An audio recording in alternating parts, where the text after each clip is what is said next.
and welcome to Rise. I am so happy to have a very special guest today. Her name is Tracy Malone, and Tracy founded narcissistabusesupport.com, a global resource to victims of narcissistic abuse. She's a narc abuse coach, an educator, and enjoys coaching survivors from all over the world. Tracy has a popular YouTube channel and podcast that has reached over 2 million survivors. Thank you so much, Tracy, for being here. Thank you for having me. I'm so honored. Thank you. Before we'll dive into the subject, I really want to hear from you a little bit of a background. How did you ended up doing what you're doing now? Well, it's not something we learn in college and decide we want to be a narcissist abuse coach. Most people that land here, as did I, through experience, through trauma, through being a victim to more than one narcissist, and really being awakened to the patterns of my childhood and how I didn't see them. So I just thought, wow, if I was at that age when I learned it, who else doesn't know this? I'm going to teach the world. And so I stepped up and literally reinvented myself. So it's been pretty awesome, the journey. That's such a beautiful and empowering story. And I'm sure many people can resonate because I think we're really moving into the age that your mess is your message. And you demonstrate exactly that. You took, the so-called unfortunate circumstances, and you cultivated the wisdom and the skills that you needed to be able to carry on with your life, and you started to teach it to others. So first of all, I commend you for that. Thank you. Thank you. It has been truly a gift. I listen to spirit, I listen to God, I listen to the universe, and they bring me the people that need help and they guide me how to help them. So it's been an amazing ride, and I wouldn't change a thing. Right. And that's what I hear from many people that been on the other side of that tunnel, right? Because we can't really see it when we're in the midst of it.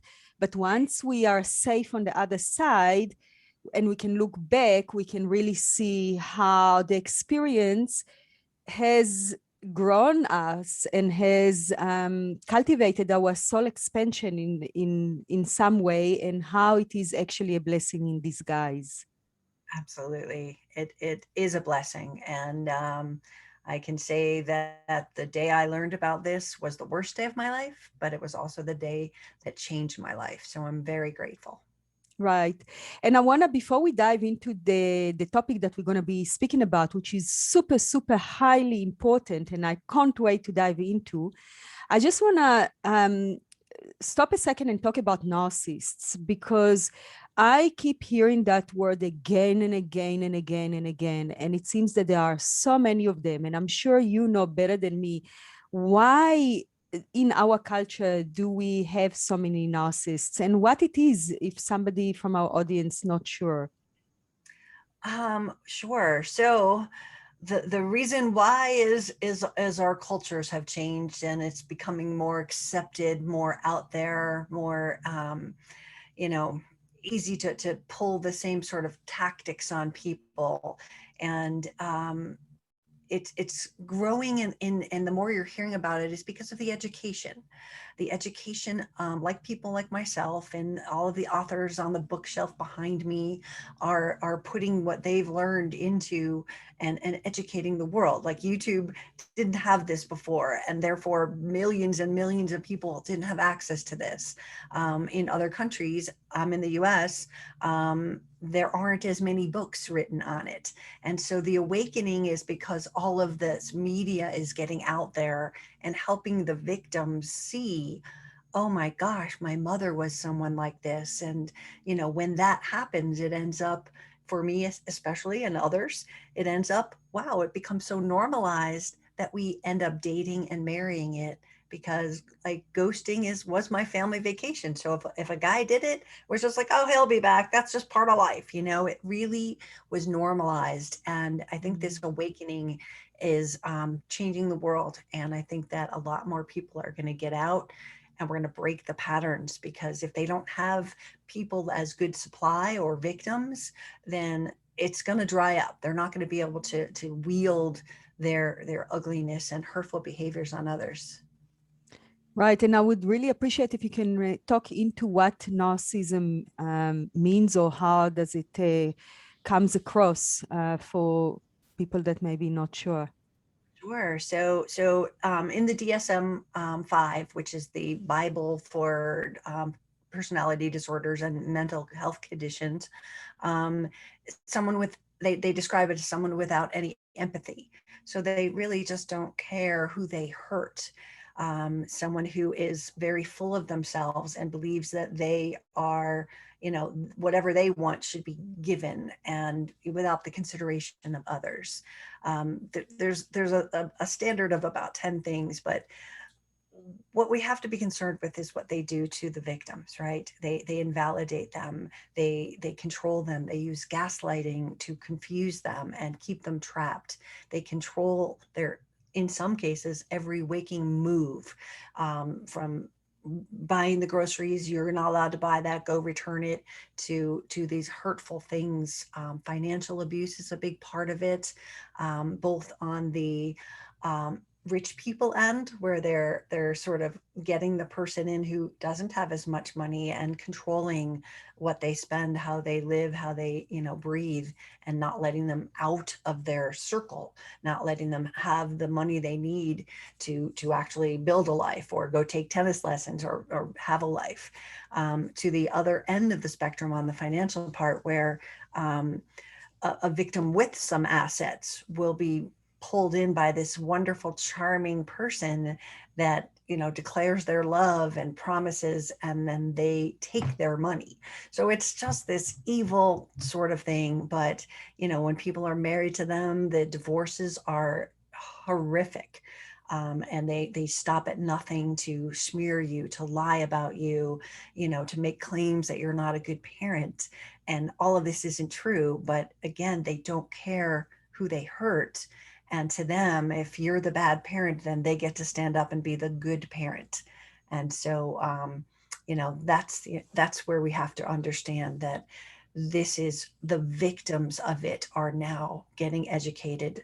And yes, they have all these criterias, and we'll talk about some of the things that we don't want to look for, and how we trust someone is to look for some things that these narcissists aren't. So I think that will help clarify that when we get to that point.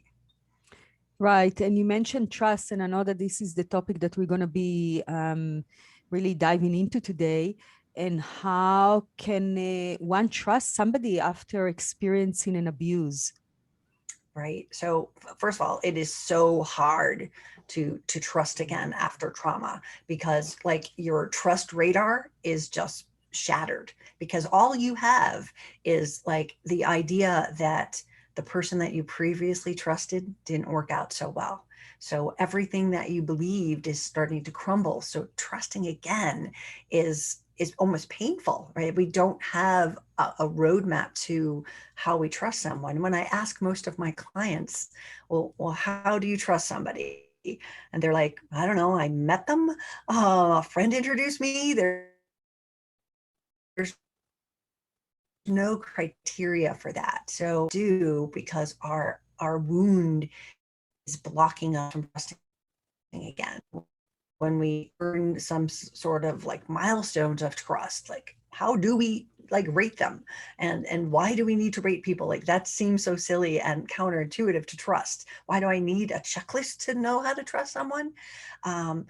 It's simple. It's because there's a lot of untrustworthy people out there. And to a victim of someone like my clients, and someone who's been a victim of narcissistic abuse, they gave their trust away and they were hurt by it. And so it makes it really hard to pull that trigger and trust again. So what are the milestones on the way to trust again? Right. Well, everyone's going to have their own, but I teach from a woman named Brene Brown, Mm-hmm. who has this thing called the Academy of Trust, and she uses this acronym called BRAVING. Braving is the acronym for how we trust someone. So B stands for boundaries.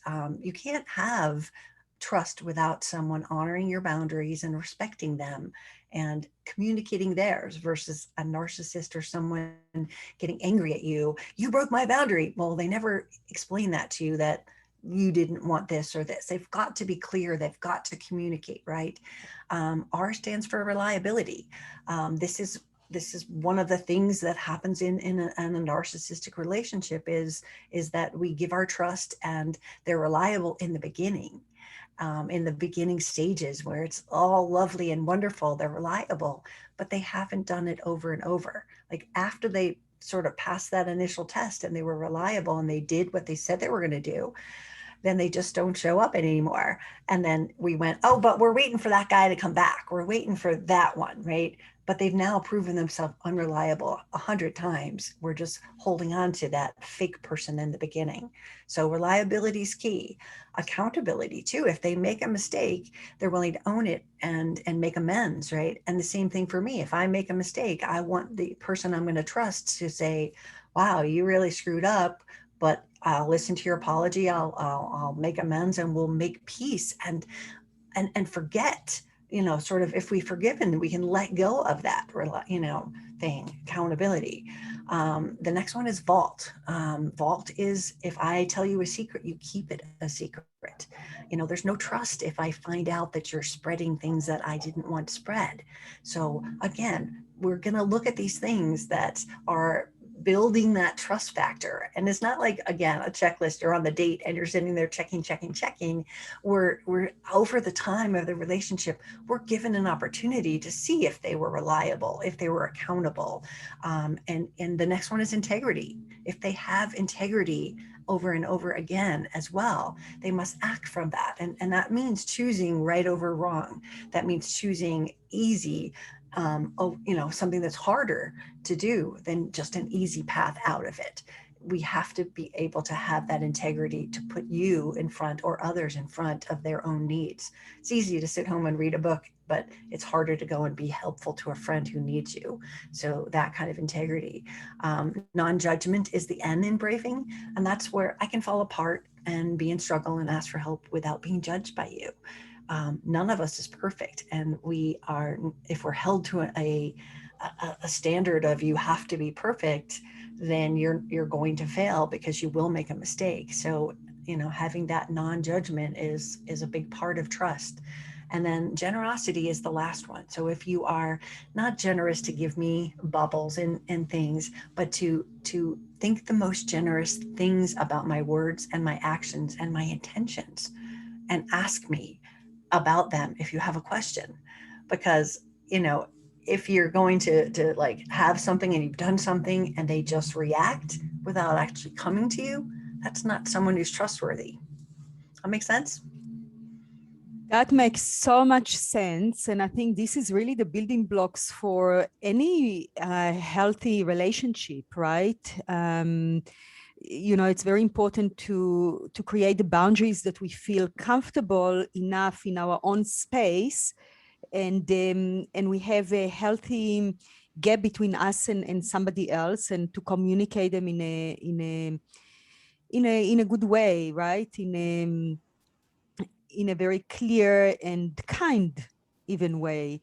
And I love the acronym. I think it really brilliant. It summarizes I think really the basic of healthy relationship and how we build trust in a relationship, which is an ongoing process, right? Because I think in any relationship, the trust can be broken, on the journey every now and then.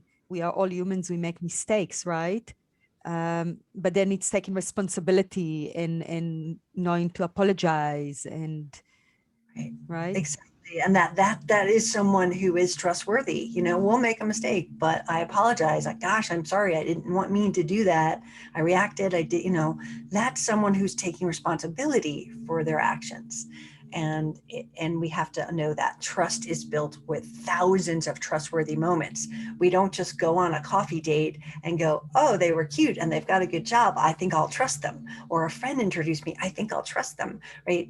It's show me that you'll be there when you say they'll be there, prove it to me. We have to stop giving that blanket of trust, because when we do that, the wrong ones seep in and then they take advantage, and it completely takes us away from feeling that we can trust again.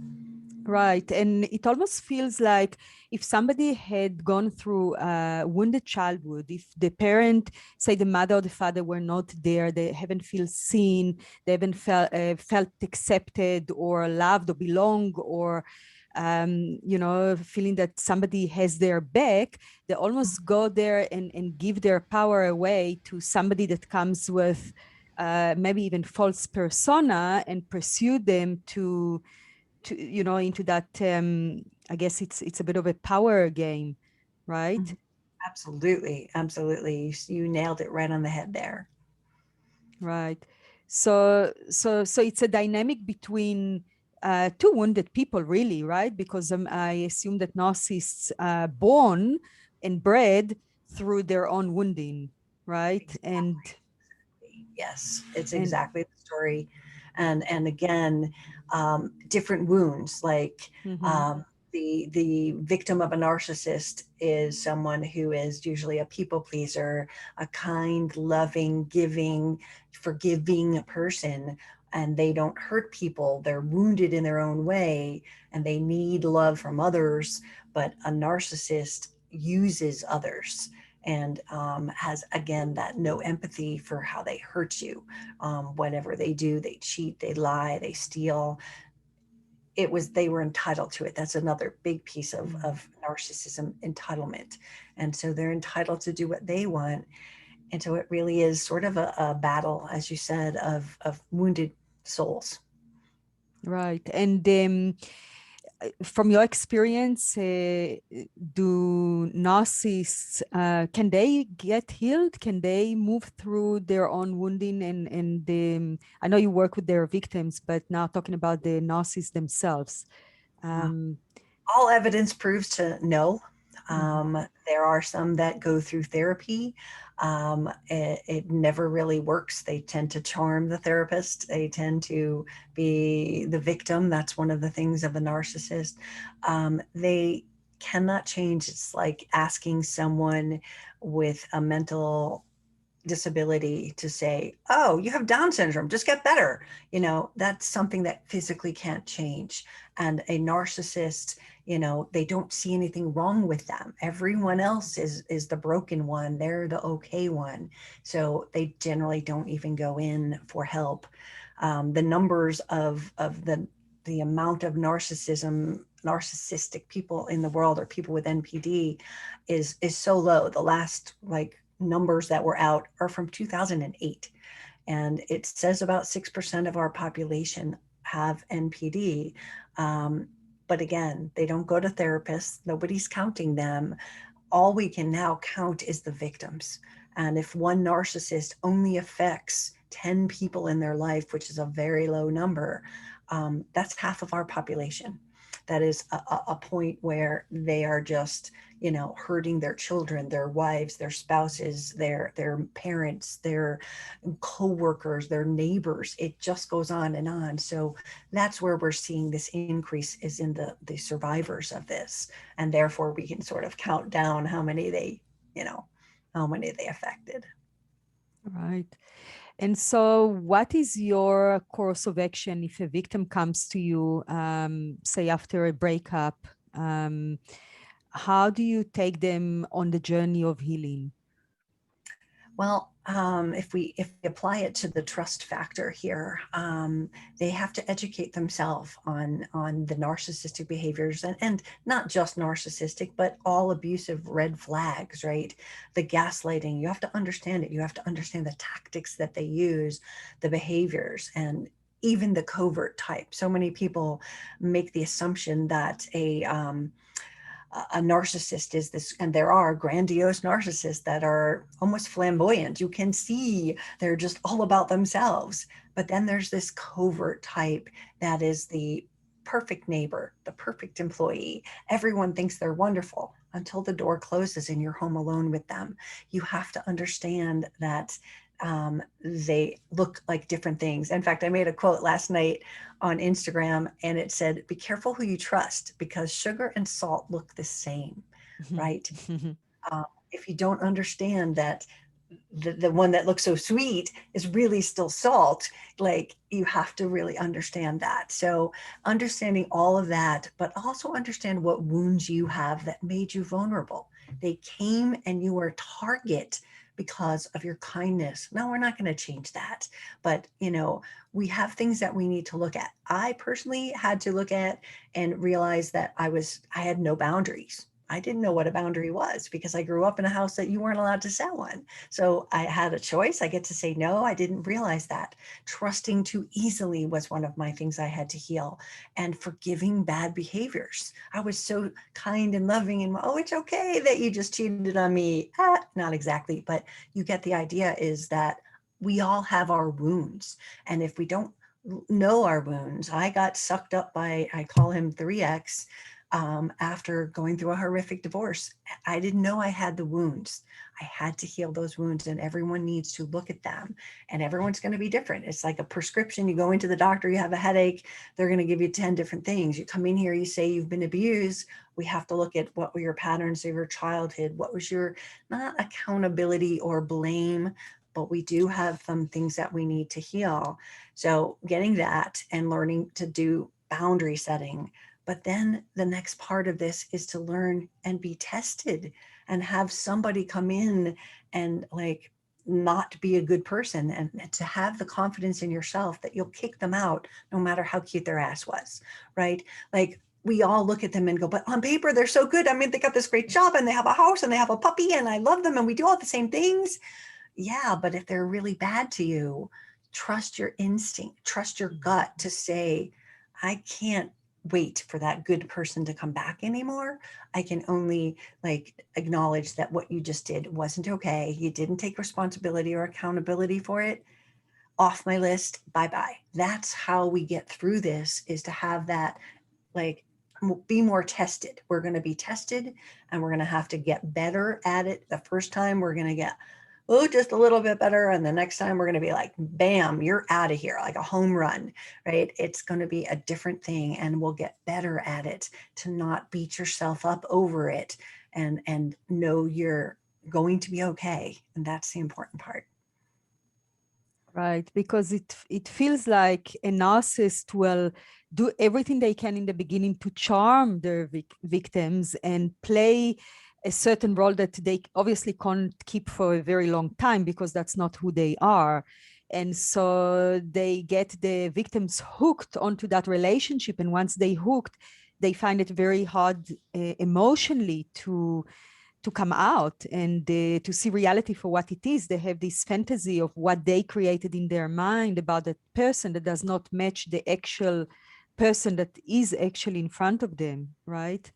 Exactly. You said it exactly. That's the thing, is knowing that like the mask, when the mask slips, that's what we call the place where they are putting on this false hook you persona. They like everything you like. And the fact that you like one blue-eyed dogs and they do too, that is pretty unique. And probably, prove it to me, how many dog pictures do you have with one blue eye? Instead of sitting there and just going, oh, they like what I like, tell me more about that, and dig in, because you'll start to see, if they say they like music but they haven't been to a concert in 4 years, then like, are they just saying that to hook you? So look at what their words are. Actions do speak louder than words, and start to listen to that instead of the narcissistic lies. Right. And as it comes always to the work within that each and every one of us has to do, to fill ourselves with love, with compassion, with forgiveness, with self-care, that when we meet the other, we are not coming as beggars for love. We are coming as whole people ready to meet the other, right? Absolutely. And that's one of the key things that I work with a lot of clients is, they are in a place where, and I was when I married my husband after the divorce, I was like, oh, I just don't want to be alone. I don't want to be alone. I need somebody. And I was afraid of being alone. Again, that was one of my wounds, fear of being alone and fear of being abandoned. And so, oh my gosh, I had to heal that wound. I had to really open up the covers and say, what was that? So yeah, healing those wounds and understanding, um, you know, how to move forward is going to be the key. Right. And again, as you started the conversation, always to look at the situation without blaming yourself, without beating yourself up. If you are currently, or if you were in narcissistic relationship, or had a narcissistic parent or somebody close to you, know that he's a teacher, she's a teacher. And once you understand that, and once you work on your own wounding that attracted that relationship, that's where you find your medicine and your power and your wisdom. You cultivate your wisdom, right? Yeah, and you find yourself. Mm-hmm. When people are lost, they will be found by someone who is abusive. They'll find them, they'll use them, and they'll spit them out. So being comfortable with yourself, being happy with being alone. That doesn't mean alone doesn't mean you don't go out of the house. People are like misconception. Who will take care of me when I'm sick? Well, build your friendships. If you're sick, I'm sure your friends will bring you chicken soup. You can't rely on someone that is going to be there all the time unless you are comfortable in your own skin to not be threatened if they leave, because they can always hold that over your head. If you are, in a place where, hey, that's not okay, you're out of here, they're going to be on their better behavior versus you taking all of the crap that they give you. Right. And besides the narcissist and victim relationship, there are many other kind of relationships that are still built on codependency, right? And it's really to inquire into it. Are we in a codependent relationship? Are we with another to cover up for what we think we're missing in ourselves, which will never work, right? Because we are whole and complete as we are as human beings, right? And what you mentioned about codependency is a hot button trigger, because a lot of victims of narcissistic abuse get automatically labeled, you're codependent, you're a codependent, right? You've got to heal that. Well, there is nothing in the DSM-5 that is a codependent like label. There is no mental illness. There is no syndrome like narcissist, abuse syndrome. There isn't that. Codependency is a series of behaviors that get deployed generally in this type of relationship for your coping strategies. You become a people pleaser because, like, if you don't, you're learning quickly in this relationship that you're going to pay the price, right? So you do and you do and you give and you give. And so when the abuse ends, generally those codependency behaviors go away. So we have to learn to not label ourselves, yes, I definitely have that. Check it, heal it, work it. But to blanket all victims of that is to say that it's their fault in many ways, right? Yes, you're a people pleaser, you're kind and loving. That didn't say come and abuse me, right? It just meant we didn't have the skills to say that person has to go. And so those are the kind of between codependency and working on ourselves. There's a fine line. Does that make sense? Yeah, in my understanding is our primal fundamental relationships are our mother and then our father. Then it goes into our extended family, siblings, and community and so on. And the relationship that we have with our mother and father really set the tone for the rest of our relationships. And you know, the biggest reason for that being is that when we are born as children, from the age from birth till the age of 7, our brain waves operates on alpha and theta you know, frequencies, and those are the frequencies of meditation and hypnotherapy. So we are like sponges. We take everything that our parents model in us, the verbal and the nonverbal, and we just take it in without any filters, without any judgments, without any discrimination. And we form a certain relationship dynamics that we then take on and, you know, into our adult relationships, and we trying to work through our pain with the partners that we choose to call into our life, right? There's always some form of connection to the experiences we had, right? Absolutely, absolutely. And again, so many victims of abuse are then figuring out and following the breadcrumbs to the parents and the behaviors that they learned. And, you know, again, like you said, this is what we've seen. If like this is how mom gets her way, by pouting, we learn that we identify with the behaviors. If we are raised by healthy, loving, caring, supportive family, then we're not going to be a good target for a narcissist because we're too strong. They want us to be that codependent, that weaker, you know, kind of needing them person. So the difference in our family in, you know, bringing up is going to make a huge difference on whether or not you're narc material. Right. And also the relationship between the mother and the father is a role model for what loving relationship or not loving relationship Oh, is, right? absolutely, absolutely. You know, we learn from what we see, and you know, this is the journey of people who are married to a narcissist now and have children, and how concerned they are that their children are starting to act like mommy or daddy because they're watching it. Oh, mommy gets her way when she throws a temper tantrum, and the kid just kind of repeats the patterns until it becomes their core. They just believe that's the way to do it, and they don't see that that was the wrong method to get their way. Right. Exactly that.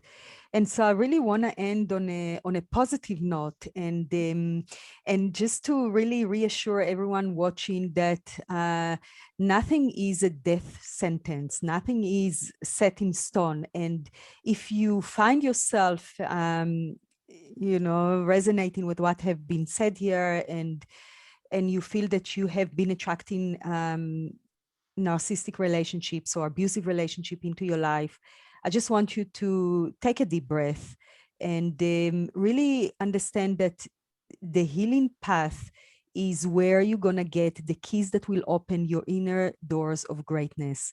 So nothing is, you know, your kind of life punishing you. There is a way out. People like Tracy that doing this kind of work can really guide you along the journey of breaking those patterns and breaking those limiting beliefs or wounding that attract those people into your life. And yeah, is there anything that Tracy you want to add to let our audience feel that hope? Sure. So again, this is something that you can fix. This is going to take some work depending on how long you've been, whether it was parents and or just a relationship, but it is doable. And the other side is beautiful. The other side of abuse is where you are stronger, right? Trauma changes us without question. Trauma changes us, but we also have to think that it is not for the worst. If we look at it as, oh no, you know, I can't trust again. I can't do it. I can't do it. Instead, we have to say, oh my gosh, I'm going to learn to set better boundaries. I'm going to listen to my intuition more. I'm going to tune in and develop a trust strategy so this won't happen again. That wouldn't have happened had this abuse not happened. We get stronger, and the other side is so beautiful. Honest people don't ever make us feel that we can't trust them. So hold on to that. And if you feel that someone is not trustworthy, make the decision earlier, cut bait, let them go, no matter how good they look on paper, because you just can't let them in your life if you want to have a peaceful life. There's plenty of people out there that are loving souls. Put them into your life and you will be free and happy. Oh, I love that. I love that. Thank you. Exactly. You are worthy, you are beautiful, you are powerful, you are divine, and you totally worth being with a person that can see that, that can support that, that can be a loving, kind, friend and a partner for this already very challenging, bumpy journey of life, right? Absolutely. Yes. And I know that you have a beautiful gift to offer the audience, right? The red flag checklist. Do you want Yeah. to explain what it is? Sure. So as we were talking about, there's all these things we have to look for, right? And so I have this red flag checklist that you can download. It's just gonna, like some people say, is this person a narcissist? Well, go and look at the red flag checklist and check some of the boxes. And if it walks like a duck and it talks like a duck, then we'll call it a duck, right? We don't have to diagnose them, but if they've got 20 things checked, that's a sign to go away. They only have 2, maybe they can work on it. You can build some trust, you can build some boundaries around that. But if it's all over there, listen to your intuition. So that'll get you started to know what the signs are. Great. So you can download it from the link here on this page and go and check if you suspect that somebody close to you in your life is a narcissist and you're not sure. This is your checklist to determine whether they are or aren't, and whether this relationship is worth saving or run away like from hot fire, right? Exactly. That's exactly it. Yes. Take your life into your hands and you will be happier. Thank you so much for that. And Tracy, if people want to work with you personally or find you, what's the best places? Well, I'm everywhere, but the easiest way is to go to my website and you can find all the information about me, and narcissistabusesupport.com. You'll find my Facebook group, which has lots of people that can help and support you. You'll find all of my social media, my YouTube channel, my podcast, everything's there. So they can be listening in their ears as they walk around the market and get educated by listening to the podcast. So find me, I'm here. Wonderful. And you also publishing a book very soon, right? Do you want to talk about Sure. it for a second? Sure. It's the culmination of many years. It's the promo copy, so it has a little line here, but Divorcing a Narcissist, you can't make this shit up. It is going to be out within the next probably 3 to 4 weeks. And we're waiting for the Audible person, so we'll get the Audible and the book out at the same time. So it's so exciting. 2.5 years of every weekend and writing at night and just finding the time and stealing the time. But it's going to be 400 pages, so it's a big book. Well, all the best with your book, and thank you so much for coming and sharing your experience and your wisdom and your beauty. I really appreciate it. Thank you so much. Thank you for having me. Ciao for now.